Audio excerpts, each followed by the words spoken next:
காலையிலே பாப்பாவையும் என் ரோட்டுக்காரையும் school and office அனுப்பி வச்சுட்டு எனக்கு முக்கியமான வேலை இருக்குங்க. என் கண்ணையே என்னால் நம்ப முடியல. ஒரு வழியாக கரப்பாம்பூச்சியை கொள்ளும் அதிநவீன மிஷின் வாங்கிட்டு வந்துட்டு பேப்பருங்க. நம்மளோட ஃபாலோவர் ஒருத்தவங்க தான் இந்த வீடியோ அனுப்பியிருந்தாங்க.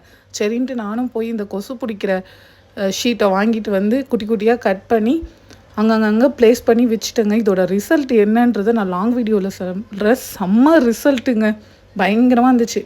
இன்றைக்கி என்ன லஞ்சுன்னு பார்த்தீங்கன்னா, கொஞ்சம் கருவாடு எல்லாம் போட்டு வெங்காயம், தக்காளி, உருளைக்கிழங்கு எல்லாம் போட்டு கருவாடு தொக்கு மாதிரி பண்ணிவிட்டு நல்லா ரசம், புளிப்பாக ரசம் வச்சுருந்தேன். அப்புறம் முட்டை ஆம்லேட் பண்ணியிருந்தேன். வர வர ரொம்ப அதிகமாக வெளியில் சாப்பிட்ற மாதிரி இருக்குங்க. அதனால் க்ரோசரியில் வர ஆல்மோஸ்ட் காலி ஆகிடுச்சு. ஃப்ரிட்ஜும் பார்த்திங்கன்னா பாதி காலி ஆகிடுச்சு. ஸோ இருக்கிறதெல்லாம் வச்சு இன்றைக்கி சமையல் பண்ணி முடிச்சாச்சு.